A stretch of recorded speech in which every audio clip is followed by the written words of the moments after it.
아들 70명을 다 죽였다 그랬습니다. 참혹한 일이 일어난 거죠.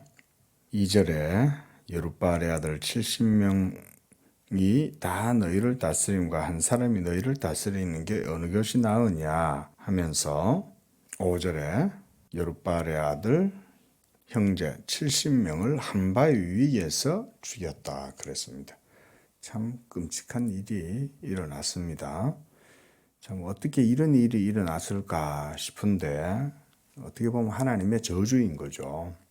그 아버지 때에 앞에서 보면 8장 27절에 보면 기드온이 그 금으로 에봇 하나를 만들어 자기의 성읍 오브라에 두었더니 온 이스라엘이 그것을 음란하게 위함으로 그것이 기드온과 그의 집의 올무가 되었다 그랬습니다. 그러니까 이 기드온이 이 오브라에다가 이 금으로 만든 에봇을 해놓으니까 이게 이제 이스라엘 사람들이 그거를 갖다가 한마디로 우상으로 숭배했다 이 말인 거죠. 여기서 음란하게 생겼다는 말은 하나님께 드려야 될 경배와 영광을 돌리지 않고 그 만들어 놓은 금 옷에다가 그거다가 전부 다 절을 하고 그랬다는 거예요. 그걸 보고 이제 영적인 음란합니다. 이렇게 말을 합니다. 그래 이제 5절에도 보면 오브라에 있는 그의 아버지 집에 가서 자기 형제 70명을 한 바위 위에서 죽였다 그랬습니다. 참 이 오브라라고 하는 곳이 바로 그 에봇이 있는 그 장소지 않습니까? 그리고 그 기드온의 막내 아들 요담은 어떻게 딱 피해가지고 숨은 거죠. 자, 이런 일이 일어나고 난 이후에 이제 세겜의 모든 사람들이 모여서 이제 그 아비멜렉을 왕으로 삼았다 그랬습니다. 보통 고대에는 뭐 우리가 왕이 하나 세워지는 거 보면 힘이 있으면 왕이 되는 거죠. 그리고 그 왕이 될 때 그 주변에 자기를 따르는 세력들을 또 모으잖아요. 그런 식으로 해가지고 이제 고대에는 왕이 세워지고 이랬는데 이 아비멜렉이 이제 왕질이 하고 싶었던 거죠. 자기가 권력을 잡고 싶어가지고 권력을 잡으니까 그 나머지 이제 70명 이제 형제들이 권력 다툼을 또 할 거 아니에요. 서로 막 쟁투가 일어나고 이제 이렇게 될 거니까 아예 그냥 그 싹을 딱 자른 거죠. 이런 식으로. 자, 이스라엘에는 왕이 따로 없잖아요. 하나님이 왕이시고, 그래서 그 하나님의 율법이 있어서 그 율법을 따라서 행하면 되는 거고, 그래서 장로들이 있고, 기본적으로 형태는 장로들이 있다는 얘기는 백성들의 대표잖아요, 장로가. 이게 이제 대의민주주의 같은 그런 기본적인 형태를 가지고 있는 거죠, 이스라엘은. 하나님이 이스라엘의 왕이고, 그런 장로들이 있고, 그리고 제사장도 있고, 그러면 사실은 온전히 그냥 하나님을 섬기고 나라가 이루어질 수 있거든요. 그리고 가끔가다 적군들이 쳐들어오거나 이렇게 하면 또 하나님께서 사사들을 세워주셨잖아요. 왕은 아니지만 사사들을 통해서 하나님이 이방의 적군들을 물리치고 이스라엘을 구원해 주시고 하나님께서 왕으로 역사하셨던 거예요. 왕으로. 근데 이 아비멜렉이 자기가 이제 왕이 되려고 그랬던 거죠. 저는 이런 것들을 보면서 이제 서서히 이스라엘의 역사가 왕을 요구하고 있다는 것을 깨달아가는 그런 시간이라고 봐요. 왕이 없지 않습니까? 근데 서서히 이런 역사의 과정들과 아주 참혹한 이런 교훈들을 얻으면서 그들이 서서히 왕을 요구하는 이런 이제 시대로 나아가고 있다. 그 가운데 이제 나중에 이제 사울이 왕이 되고 이렇게 되지 않습니까? 그 이제 이 아비멜렉이 거기에 등장해 가지고 자기가 이제 왕이 되려고 한 거죠. 이제 7절에 그 막내 아들 요담이 이제 산 위에 올라가 가지고 이제 9절에 보니까 세겜 사람들한테 이렇게 말을 하는 거예요.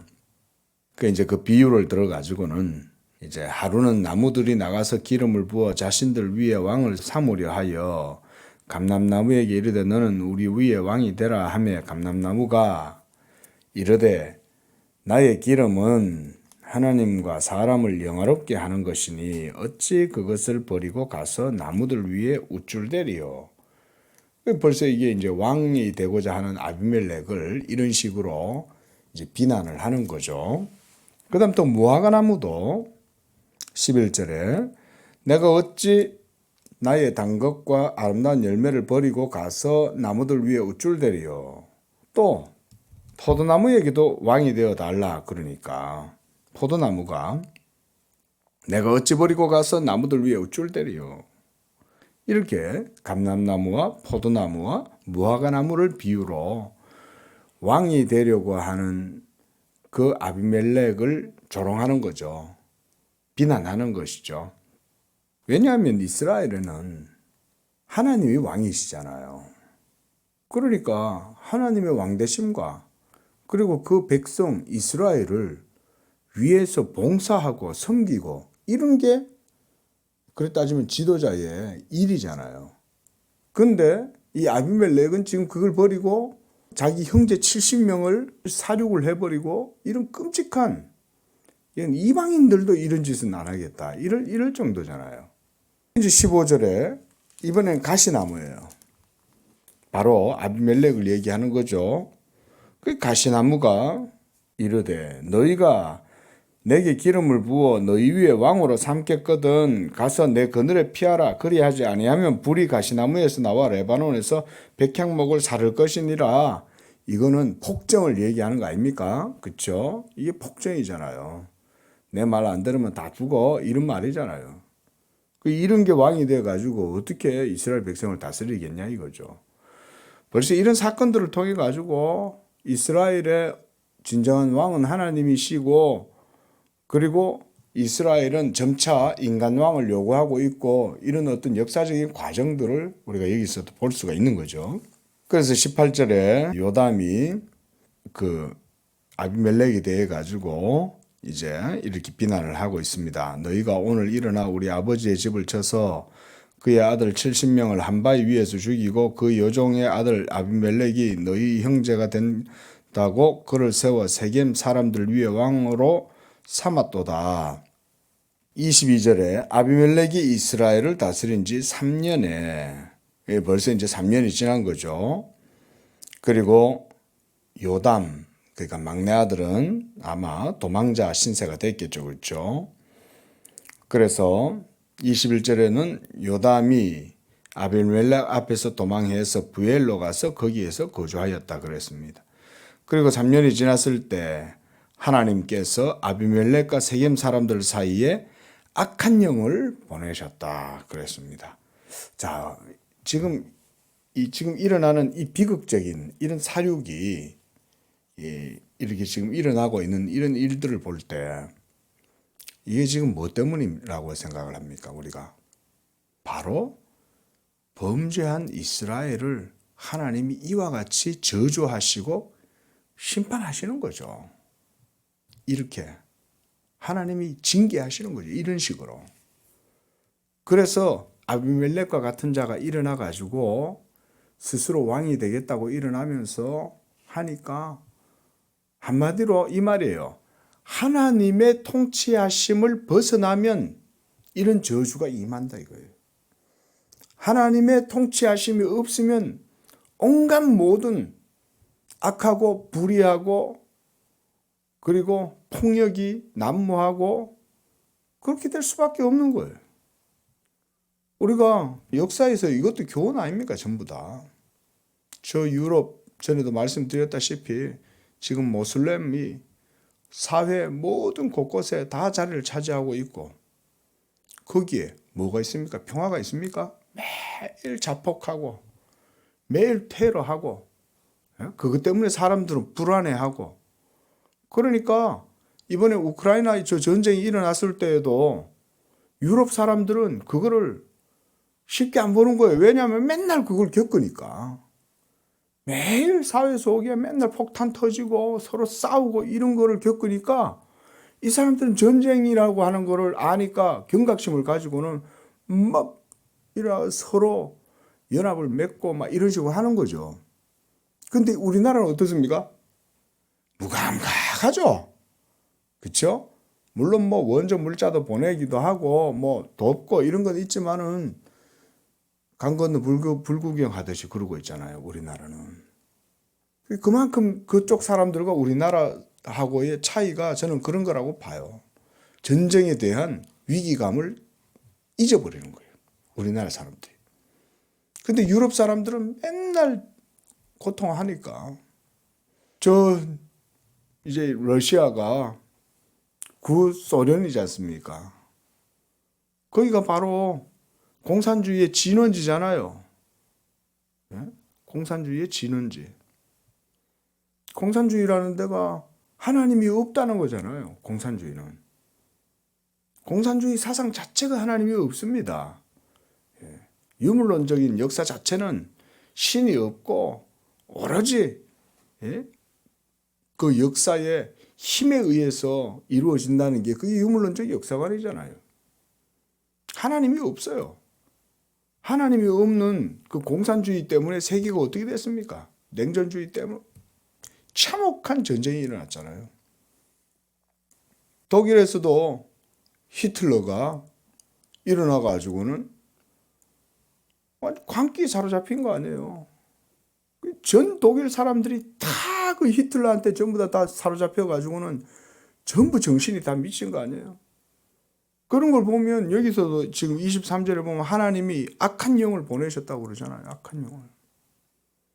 아니 그게 히틀러 한 사람 때문에 그 2차 세계대전이 일어나게 되는 그 과정들을 우리가 보면 그리고 그 얼마나 많은 사람들이 600만 넘지 않습니까? 말이 뭐 600만이지 사실은 어마어마한 사람들이 죽은 거거든요. 하나님이 없으면요. 지금도 이런 저주와 이런 형벌을 당하는 겁니다. 하나님이 내버려 둬버리는 거예요. 어떻게 보면 하나님이 형벌을 하신다기보다는 하나님이 그냥 내버려 둬버리는 거예요. 그래? 그럼 너들끼리 해봐? 이러고 내둬버리는 거예요.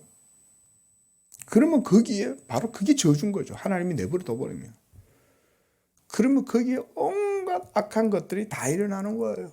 살인과 강간과 도둑질과 거짓말과 폭력과 말로 할 수 없는 죄악들이 막 다 일어나는 거죠. 그래도 하나님이 이 한반도를 그래서 저는 은혜를 주신다. 그래도 얼마나 끔찍합니까? 지금 미국도 보십시오. 미국도 전쟁에서 죽는 사람보다 미국 사람들은요 자기들 총에 맞아 죽는 사람들이 더 많은 거예요. 지금도 총기 사고가 일어나고 있겠죠. 곳곳에서. 뉴스에 안 나와서 그렇지. 어떨 때는 뭐 아무것도 모르는 철부지 애들이 총을 갖고 놀다가 그냥 자기 아버지를 쏴버린다든지 자기 동생을 쏴버린다든지 이런 일도 일어나고. 하나님이 없이 있는 곳곳에 이렇게 되는 겁니다. 원래. 그게 당연한 거예요. 그게. 근데 그걸 모르죠. 문제는. 그렇지 않습니까? 제가 이렇게 얘기해도 이걸 진실이라고 생각하는 사람들이 없잖아요. 예? 어쩌다 보니 그런 거지 이렇게 말을 하지.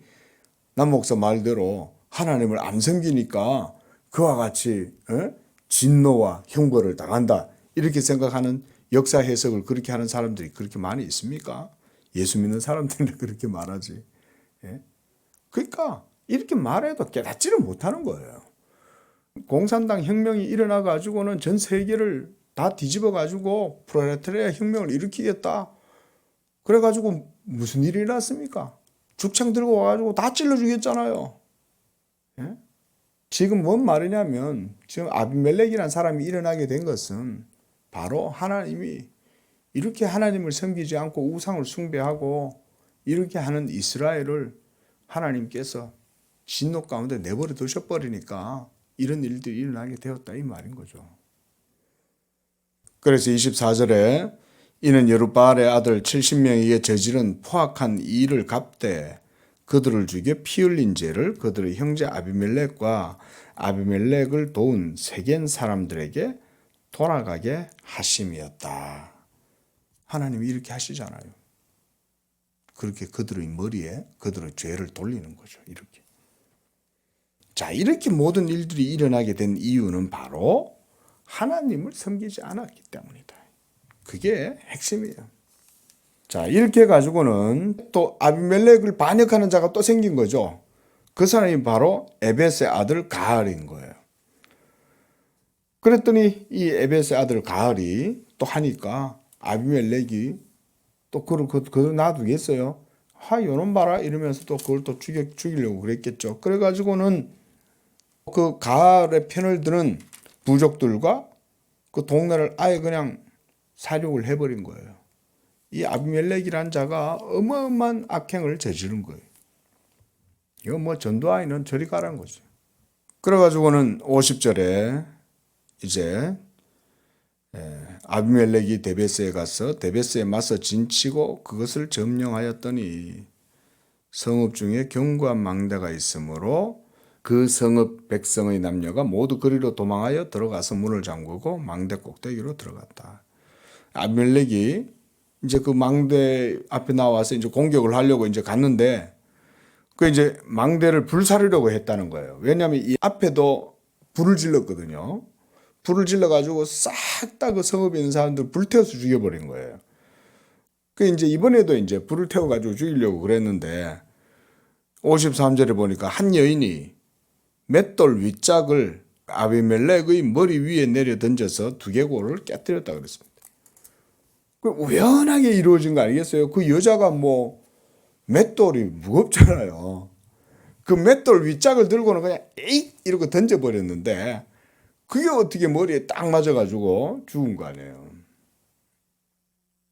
이렇게 하나님께서 이스라엘을 이런 식으로 하나님이 징계를 하시는 거죠. 자, 우리가 이런 역사의 교훈을 깊이 생각을 할 수가 있어야 되겠습니다.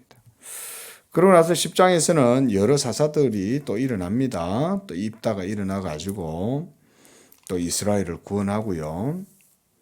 그리고 이제 11장에서는 길르앗 사람 입다에 대한 내용이 나옵니다. 그래서 기생이 길르앗에게서 낳은 아들이었고,